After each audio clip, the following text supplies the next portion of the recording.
کرتے اور نماز پڑھتے اور زکوٰۃ دیتے اور اللہ اور اس کے رسول کی اطاعت کرتے ہیں، یہی وہ لوگ ہیں جن پر خدا رحم کرے گا۔ بے شک اللہ غالب حکمت والا ہے۔ اللہ نے مومن مردوں اور مومن عورتوں سے بہشتوں کا وعدہ کیا ہے جن کے نیچے نہریں بہہ رہی ہیں، وہ ان میں ہمیشہ رہیں گے، اور اسی میں نفیس مکانات کا وعدہ کیا ہے، اور خدا کی رضا تو سب سے بڑھ کر نعمت ہے، اور یہی سب سے بڑی کامیابی ہے۔ صدق اللہ العظیم۔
السلام علیکم۔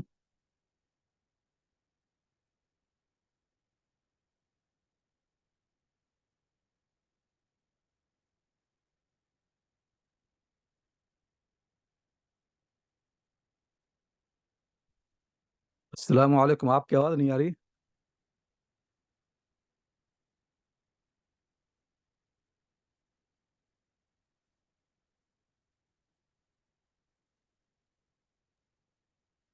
جی وعلیکم السلام ورحمۃ اللہ وبرکاتہ۔ جی آپ کی آواز آ رہی ہے؟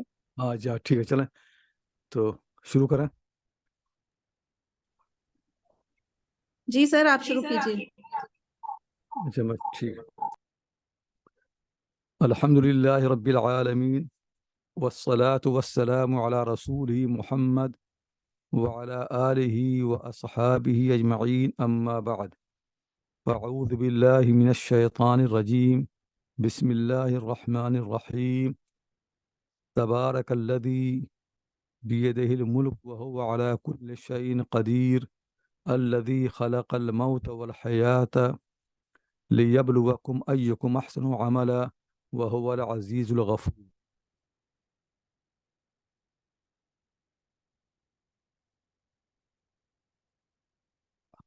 عزیز خواتین عالمات و طالبات،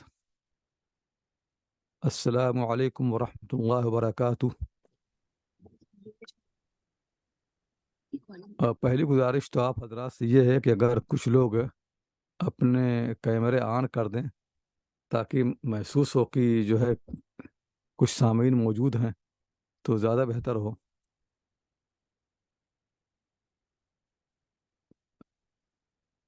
کبھی کوئی نظر نہیں آ رہی ہے، بس ایک جگہ پر کچھ دو تین خواتین نظر آ رہی ہیں، تو اگر آپ لوگ اپنے کیمرے آن کر دیں تاکہ معلوم ہو کہ سامنے کسی کو پڑھا رہے ہیں اور سامعین موجود ہیں۔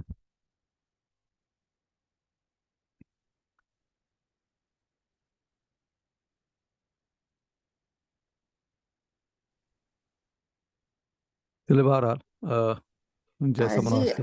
ہم لوگ موجود ہیں اور آپ کو سن رہے ہیں۔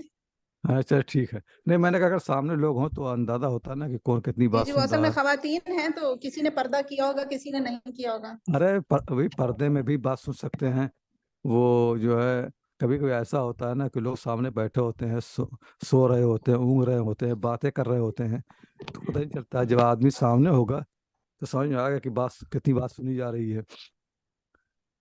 تو آپ سر لوگ میں نے ابھی گھبرائیں کہ آپ عرض کیا تھا کہ ہم نے کافی ڈسکشن پہلے کیا تھا اپنے گروپ میں، اس کے بعد آپ سے دعوت دی تو جی سب بہت شوق سے یہاں بیٹھے ہیں۔ ہاں چلے بہت اچھا، انشاءاللہ۔ نہیں دیکھیے ایسا ہے کہ آپ حضرات ایسا کریں کہ نوٹس لیں، تو جو باتیں عرض کی جائیں گی ان کو نوٹ کریں، کیونکہ بہت سے اشکالات لوگوں کو پیش آتے ہیں اور خواتین کے پاس ان کا جواب نہیں ہوتا ہے۔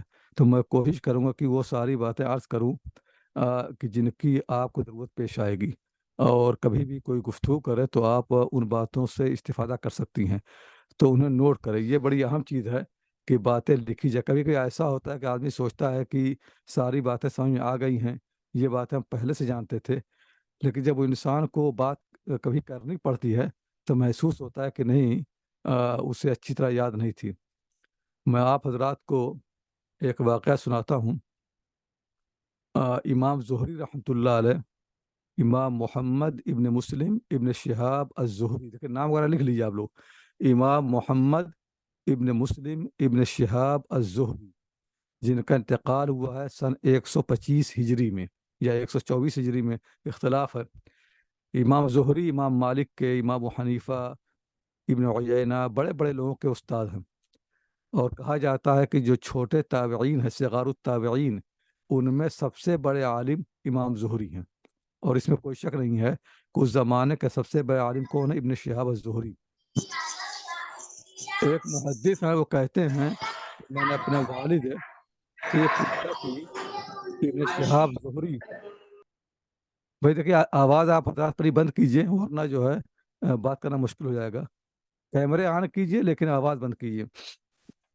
ابن شہاب زہری کے معاصر تھے ایک، انہی خاندان کے ابراہیم بن سعد زہری، ان کے لڑکے کہتے ہیں کہ میں نے اپنے والد سے پوچھا کہ کیا بات ہے کہ آپ اور ابن شہاب زہری دونوں ایک ہی قبیلے کے، ایک ہی خاندان کے، مدینے کے، اور دونوں نے تعلیم ایک ہی اساتذہ حاصل کی ہے اور ساتھ ہی پڑھتے تھے۔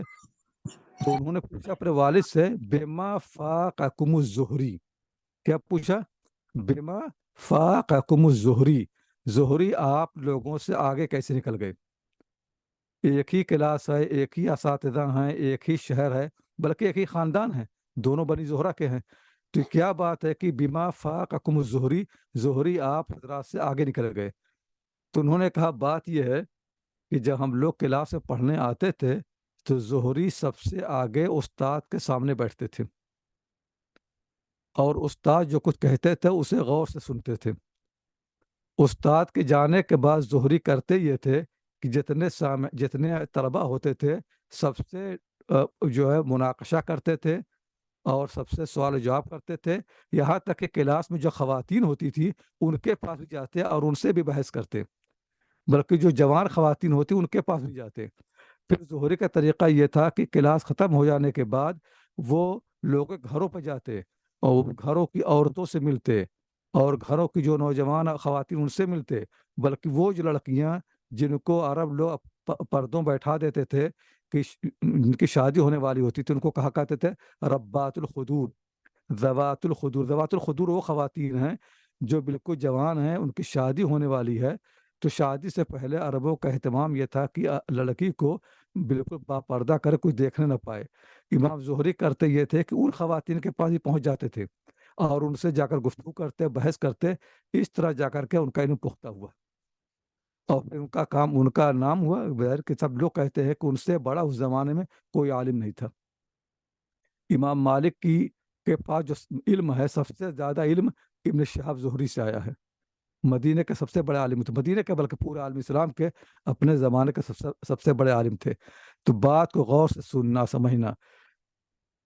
لوگ کہتے ہیں کہ امام مالک رحمۃ اللہ علیہ فرماتے ہیں کہ میں نے اپنے استاد ابن شہاب زہری سے ایک مرتبہ حدیثیں سنی، تو انہوں نے 30 حدیثیں سنائیں، 30 حدیثیں سنائیں، مجھے 15 یاد رہ گئی، 15 میں بھول گیا۔ تو میں نے امام زہری سے کہا کہ 15 حدیثیں مجھے یاد ہیں لیکن 15 میں بھول گیا، اگر آپ انہیں دوہرا دیں تو میں دوبارہ یاد کر لوں۔ ابن شہاب زہری نے کہا کہ مالک، حدیثوں کو دہرانا میرے نزدیک پہاڑ کو ایک جگہ سے دوسری جگہ لے جانے سے زیادہ بھاری ہے، زیادہ گرا ہے۔ میں نے اپنے استاد سے کبھی یہ نہیں کہا کہ مجھے دوبارہ حدیث سنائیں، ایک بار جو بات کان میں پڑ گئی وہ یاد ہو گئی۔ وجہ یہ کیا تھی کہ استحضاء و توجہ تھی، تب جا کر کے باتیں کان میں پڑتی تھیں۔ امام بخاری رحمۃ اللہ علیہ سے پوچھا گیا کہ آپ کو اتنی باتیں کیسے یاد رہ گئیں؟ تو انہوں نے کہا کہ توجہ سے سننے سے، بس ساری باتیں غور سے سننا. تو آپ، میں نے کتنی مرتبہ تقریریں کی ہیں، گفتگو کی، تو اندازہ ہوا کہ جب لوگ باتیں بتاتے میری تو اس میں کتنی غلطیاں ہوتی ہیں. تو وجہ یہی ہے کہ لوگ غور سے سنتے نہیں ہیں. لوگ کیا کرتے ہیں کہ کلاس میں آتے ہیں اور ایک جو تاثر ہوتا ہے اس تاثر کو لے کے جاتے ہیں کہ شیخ نے بڑی اونچی بات کی، بڑی مثالیں دیں، یہ کہ تو اس کو علم نہیں کہتے ہیں. یہ بات ہے. تو یہ تقریر میں چلتی ہے بات. جب آپ کسی مقرر کی بات سنتے ہیں تو اس کی تعریف کرتے ہیں، بڑی اچھی بات کی، اور جو ہے دل پر اثر ہوا اور یہ ہوا وہ ہوا. اس سے کوئی علم نہیں آتا ہے. علم نام ہے جزئیات کے جاننے کا. جو قصے بیان کیے گئے، جو واقعات بیان کیے گئے، جو جزئی باتیں بیان کی گئیں، وہ کتنی یاد ہیں. پھر ان جزئیات سے، ان چھوٹی چھوٹی تفصیلات سے کلیات بنانا، یہ علماء کا کام ہے. وہ بعد میں کام ہے. لیکن یہ کہ آپ نہیں مثالیں یاد ہی نہ ہوں، جزئیات و فروعات کا علم ہی نہ ہو، اور ایک عام بات کہے تو اس کو علم نہیں کہتے ہیں. عام طور سے طلباء جو علم حاصل کرتے ہیں ان کا علم یہی ہوتا ہے، وہ عمومی بات جانتے ہیں. لیکن جو چھوٹی چھوٹی باتیں، دقیق باتیں، جن پر کہ ان عمومی باتوں کی بنیاد ہے، وہ باتیں ان کے ذہن میں نہیں رہتی ہیں. تو آپ حضرات کوشش یہ کریں کہ چھوٹی چھوٹی باتیں، ہر بات جو بتائی جائے اس کو ذہن میں رکھیں. انشاءاللہ یہ کام آئے گا. پتہ نہیں آئندہ آپ سے گفتگو کرنے کا موقع ملے نہ ملے، لیکن یہ کہ امید، میں کوشش کروں گا یہی کہ بہت سی وہ باتیں جن پر لوگ اشکال کرتے ہیں عورتوں کی تعلیم کے سلسلے میں، عورتوں کے مقام کے سلسلے میں، ان کو واضح کروں. ظاہر ہے کہ میری تعلیم کا موضوع کبھی عورتوں کا مقام نہیں رہا ہے. میں نے ہندوستان کے اندر دارالعلوم ندوۃ العلماء میں تعلیم حاصل کی. ہمارے جو موضوعات تھے ان میں کہیں یہ نہیں تھا کہ عورتوں کے بارے میں پڑھا جائے. تو یہ میرا موضوع رہا ہی نہیں. میرا موضوع اختصاص کا جو تھا وہ حدیث شریف تھا. لیکن بعد میں بہرحال میں نے حدیث کی عورتوں پر کام کیا، اور وہ کتاب چھپ گئی ہے 43 جلدوں میں، جد دارالمنہاج سے. اس کا انگریزی میں خلاصہ مقدمے کا وہ بہت دنوں سے چل رہا ہے، اب بلکہ اس کا اردو بھی ترجمہ ہو چکا ہے اور کئی زبانوں میں ترجمہ ہو چکا ہے. تو اس کے بعد سے ظاہر ہے کہ عورتوں کے مسائل سے دلچسپی ہوئی، تو لوگوں نے سمجھنا شروع کر دیا کہ میں ظاہر ہے عورتوں کے مسائل کا کوئی مجھے اختصاص ہے. حالانکہ ایسی بات نہیں ہے، لیکن پڑھنے سے، لوگوں سے گفتگو کرنے سے، لیکچر دینے سے، ادھر ادھر دورے کرنے سے بہت سی باتیں علم میں آئی ہیں. تو انشاءاللہ وہ چیزیں آپ کے سامنے پیش کروں گا. پہلی بات تو ذہن میں یہ رکھنی ہے، اور یہ بات جو میں عرض کر رہا ہوں، ہو سکتا ہے کہ آپ حضرات کو یہ باتیں بالکل نہیں لگیں، لیکن ان کو نوٹ کر لیں، اور ابھی سوال جواب کا وقفہ ہوگا تو اس میں جو باتیں ذہن میں نہ آئیں انہیں آپ پوچھ سکتے ہیں. پہلی بات تو ذہن میں یہ رکھ لیں کہ مردوں نے عورتوں کو پہچانا ہی نہیں. یعنی مرد جانتے ہی نہیں کہ عورتیں کیا ہوتی ہیں. سب سے اہم بات یہ ہے. اور یہ کہ عورتوں کا مقام ان کو دیں، عورتوں کی عزت و احترام کریں، یہ تو بات کی بات ہے. پہلے آدمی جانے تو کہ کس کے متعلق گفتگو ہو رہی ہے. اسی لیے فقہا کہتے ہیں کہ الحکم علی الشیء فرع عن تصورہ. کسی بات پر کوئی حکم لگانا، اس کے بارے میں کوئی رائے قائم کرنا اس وقت ہوتا ہے جب وہ بات اچھی طرح سمجھ میں آ جائے. اگر انسان ایک بات کو سمجھتا ہی نہیں ہے تو اس پر حکم کیا لگائے گا، اس کے بارے میں رائے کیا قائم کرے گا. تو سیدھی بات یہ ہے کہ مردوں نے کبھی عورتوں کو سمجھا ہی نہیں. یہ میرا جو ہے مطالعہ ہے تاریخ کا بھی، عورتوں کی تاریخ کا بھی، اور اسی طرح سے جن لوگوں سے ملاقات ہوتی ہے. میں خود مدرسے کا فارغ ہوں، لیکن عام طور سے علماء سے جو گفتگو ہوتی ہے، ان سے جو مناقشے ہوتے ہیں، ان کی جو باتیں سننے میں آتی ہیں، ان سے صاف ظاہر ہے کہ علماء عورتوں سے واقف ہی نہیں ہیں. اسی طرح سے غیر علماء بھی عورتوں کو جانتے ہی نہیں ہیں. پوری انسانی تاریخ میں سب سے بڑا المیہ یہی رہا ہے کہ مرد عورتوں سے واقف نہیں ہیں. حالانکہ مرد ان کی مائیں ہیں، عورتیں ان کی مائیں ہیں، عورتیں ان کی بہنیں ہیں، عورتیں ان کی بیویاں ہیں، عورتیں ان کی بیٹیاں ہیں. عورتیں تو معاشرے کا حصہ ہیں، انسان کے خاندان کا حصہ ہیں، انسان کی ذات کا حصہ ہیں. لیکن یہ ہے کہ مردوں نے عورتوں کو پہچانا ہی نہیں اور نہ ان کے جاننے کی کوشش کی. اور اسی لیے جب بھی عورتوں کے بارے میں کوئی رائے ہوتی ہے، کوئی حکم لگایا جاتا ہے، یا ان کے بارے میں کوئی اصلاحی کوشش ہوتی ہے، یا ان کی تعلیم کی ترقی کی کوشش ہوتی ہے، بہت سی دیواریں کھڑی ہو جاتی ہیں، کیونکہ واقفیت ہے ہی نہیں عورتوں کے بارے میں. تو عورتوں کے بارے میں جو ناواقفیت ہے ان کو میں 3 درجے میں تقسیم کرتا ہوں. تو آپ لوگ لکھ لیں کہ 3 درجوں میں یہ عورتوں کے بارے میں جہالت ہے، ناواقفیت ہے. اور یہ جو باتیں میں عرض کر رہا ہوں یہ مسلمانوں کے ساتھ خاص نہیں ہے. مسلمان، غیر مسلمان، پڑھے لکھے لوگ، جاہل، فلاسفہ، منطقیین، متکلمین، فقہا، مفتی، سب لوگ اس میں شریک ہیں. ان تینوں باتوں میں، عورتوں سے لا علمی میں، عورتوں کے متعلق ناواقفیت میں سارے مرد یکساں شریک ہیں.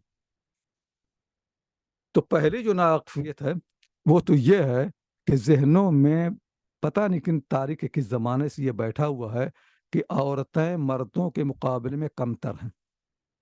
سب سے بڑی ناواقفیت دنیا میں جو رہی ہے وہ یہ ہے کہ عورتیں مردوں کے مقابلے میں کمتر ہیں. یہ بات اتنی بیٹھ گئی ہے کہ اس کا نکالنا مشکل ہے. چاہے قرآن کریم سے بڑی کتاب کون سی ہو سکتی ہے؟ اتنی بڑی کتاب آ گئی مسلمانوں کے اندر، لیکن وہ کتاب بھی اس تاثر کو مسلمانوں سے نکالنے میں پوری طرح کامیاب نہیں ہو سکی. حضور صلی اللہ علیہ وسلم اتنے بڑے پیغمبر تھے، لیکن انہوں نے بھی اتنی کوشش کے باوجود کہ عورتوں کا مقام ہو، عورتوں کی عزت ہو، اور عورتوں کے بارے میں جو احساس ہے کہ عورتیں کمتر ہیں، اس کو کس طرح ذہنوں سے نکالا جائے، بہت تھوڑے عرصے کے لیے کامیابی ملی، مشکل سے 40-50 سال. اس کے بعد پھر وہ زوال شروع ہو گیا عورتوں کے بارے میں.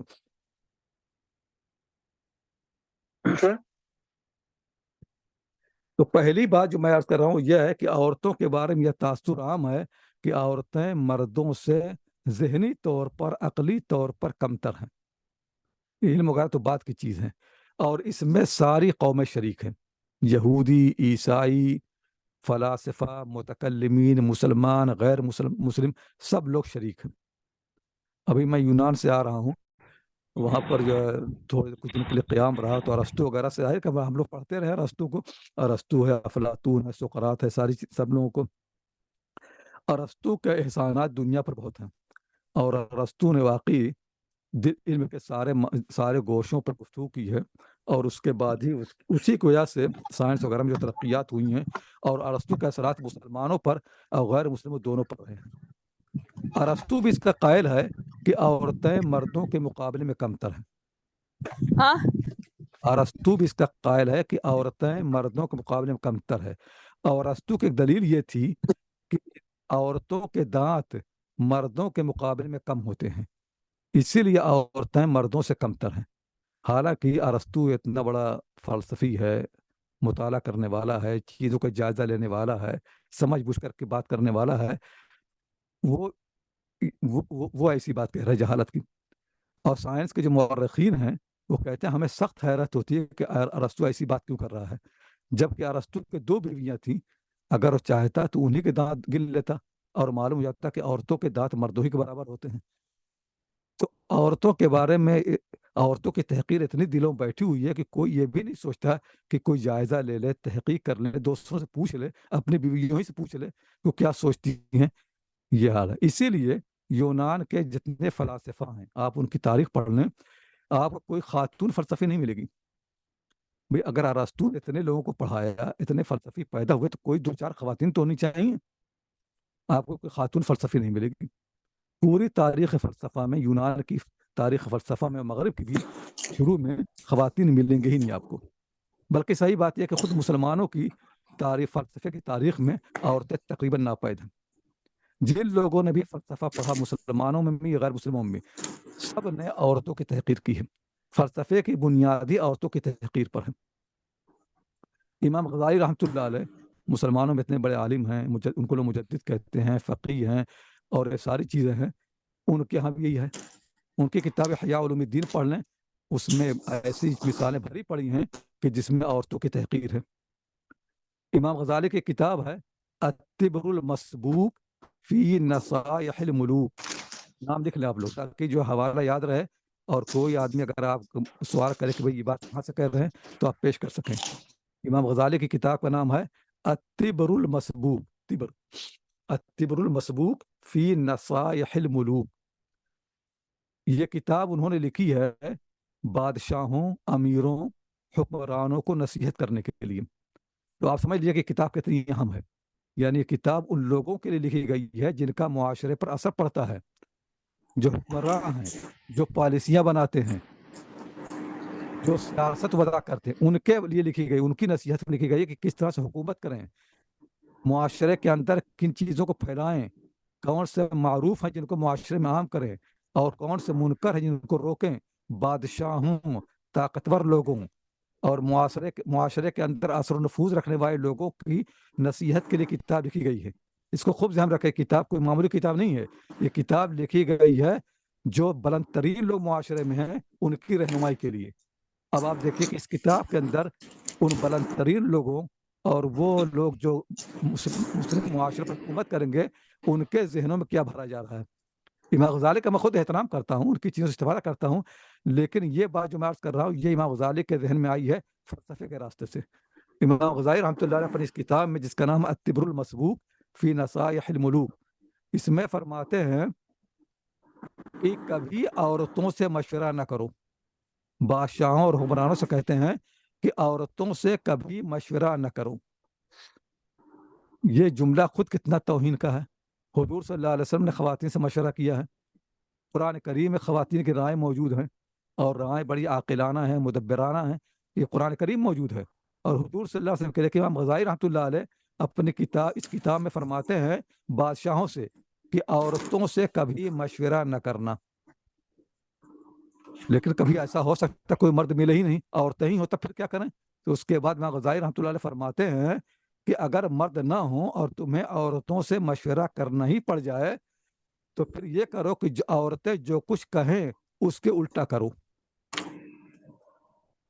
یہ بات اگر کوئی جاہل کہتا، میں انڈیا میں جونپور رہنے والا ہوں اور میرا چھوٹا سا گاؤں ہے، میرے گاؤں میں بھی کوئی بات نہیں کہے گا، لیکن یہ بات امام غزالی نے اپنی کتاب میں لکھی ہے جو بادشاہوں کی تعلیم کے لیے ہے۔ تو جب بادشاہوں کے ذہنوں میں جو بات بیٹھے گی اس کا اثر پورے معاشرے پر ہوگا، اور امام غزالی کا اثر پورے نصاب تعلیم پر زبردست رہا ہے۔ ہندوستان کی جو نصاب تعلیم ہے اس میں جو کمزوریاں بہت سی آئی ہیں وہ اسی لیے آئی ہیں کہ امام غزالی اس پر حاوی رہے رحمۃ اللہ علیہ۔ تو لکھا یہ ہے کہ عورتوں سے مشورہ نہ کرو، اور اگر تمہیں کبھی عورتوں سے مشورہ کرنا پڑ جائے تو جو عورتیں کہیں اس کے الٹا کرو۔ اب آپ بتائیے کہ جو یہ جملہ پڑھے گا کیا سمجھے گا؟ وہ سمجھے گا کہ عورتیں بیوقوف ہوتی ہیں، نادان ہوتی ہیں، نادان ہی نہیں بلکہ علم کے مخالف ہوتی ہیں، یعنی ان کی بات کی مخالفت کر کے آدمی راستے پر آ سکتا ہے۔ یہ بات اس میں لکھی گئی۔ ظاہر ہے کہ مدرسوں کے نصاب میں، صوفیہ کی خانقاہوں میں سب سے زیادہ جو کتابیں پڑھی جاتی رہی ہیں وہ امام غزالی کی ہیں۔ تو جب امام غزالی کی عظمت دلوں میں راسخ رہے گی، ان کا جو فرمان ہے وہ نصاب میں تعلیم کا حصہ رہے گا، تو عورتوں کی نفرت، عورتوں کی حقارت علماء کے دلوں میں بیٹھے گی۔ جو عالم ان کتابوں کو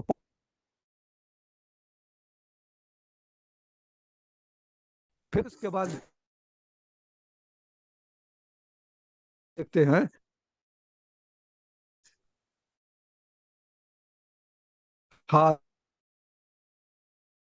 حاصل